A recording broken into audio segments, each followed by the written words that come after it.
Among all of the emotions known to man, the most basic and primal is fear. Fear is as old as man. From the beginning, when man was first created, and then he fell by listening to the deception of the devil, fear became a dominant human emotion with a big grip over his day-to-day life. By God's design, fear for other created things was supposed to be non-existent. The only fear that was permitted was the fear of God. And that was not even some sort of strong feeling of being threatened, but rather an emotional expression of veneration and reverence.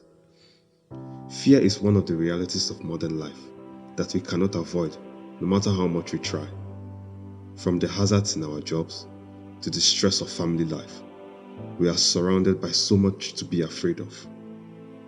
Every day, the world is proving to be a dangerous place. We are living in troubled times and on the cusp of the breakdown of moral law and order. Yet, as people of faith, we can find comfort in the fact that we can confront these fears. It is very important for you to understand that your fears are a kind of penitentiary that confines you with a limited range of action. It protects you from exploring all your potentials. Instead of seeing opportunities, fear forces you to see challenges and setbacks. There is no way you will go all out in achieving anything or pursuing any dream when your life is controlled by fear. Fear will always hold you back. The less you fear, the more power you will have, and the more fully you will live your life. After all, life is meant to be lived to the fullest.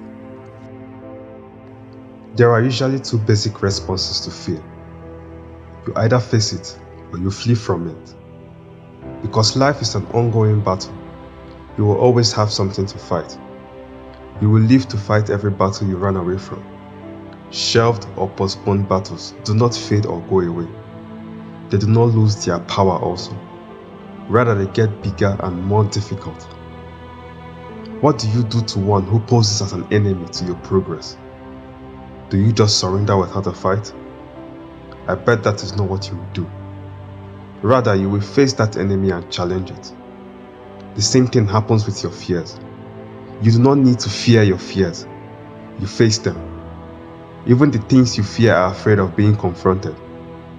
They are faceless cowards. Your fear is the one enemy you must battle against if you will get anywhere in this life. To confront your fears, you need to analyze the things you are scared of and ask yourself whether those things are worth your fear. Most of the things we are afraid of do not even deserve our notice. Talk more of our emotional engagement. Lack of knowledge about a thing or even incompetence can make you unable to face your fears. To illustrate, here is an imagined scenario. You are about to sit for an exam and fear grips you. What is very likely responsible for this fear is your level of preparedness or how much knowledge you have about the course. The more you know, the more confident you will become. In other words, your knowledge will determine how much you are able to confront your fears. There is no fear when knowledge exists. This could be extended beyond an exam situation. Many times we are afraid of things or people because we have so little or zero knowledge about them, and what you do not know can kill you. Confront your fears with facts and the truth. Many of our fears as human beings are built on lies. Fear thrives on false appearances that are garbed with a cloak of reality. But at the sight of the truth, fear quakes. The truth is a powerful weapon with which you could confront the armed battalion of your fears. A man who has God is akin to an army general with a large battalion of soldiers at his command. When you have God, there is nothing you will be afraid of. In the 23rd Psalms of the Bible, the psalmist has this to say about confronting his fears.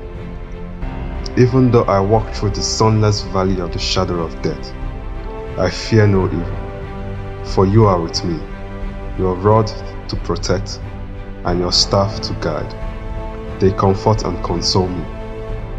The presence of God is enough a defense for anyone against his or her fears. It takes confidence to confront your fears. Your confidence doesn't necessarily come from your trust in your ability. Your confidence rests on the fact that you know someone who is bigger than your fears. The Apostle Paul had this conviction in 1 Timothy 1, verse 12, when he said, "This is why I suffer as I do. Still, I am not ashamed, for I know him, and I am personally acquainted with him, whom I have believed with absolute trust and confidence in him, and in the truth of his deity, that I am persuaded, beyond any doubt, that he is able to guard that which I have entrusted to him, until that day when I stand before him." Like the Apostle Paul, you should learn to confront your fears with the unflinching confidence you have in God. To conquer fear, you will have to learn to accept and admit it.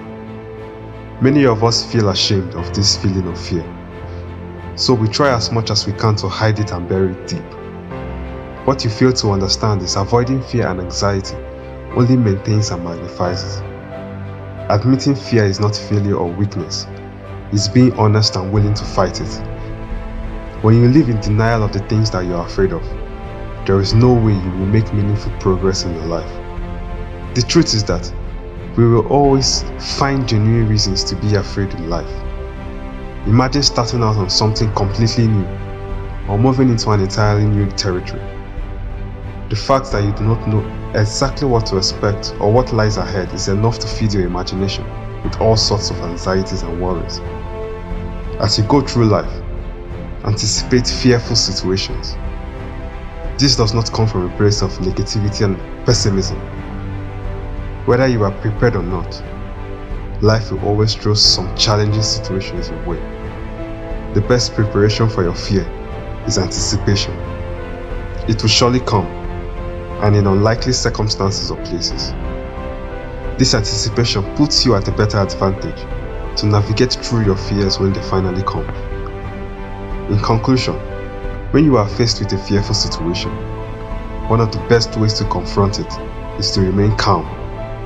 Calmness enables you to have an overview of the situation.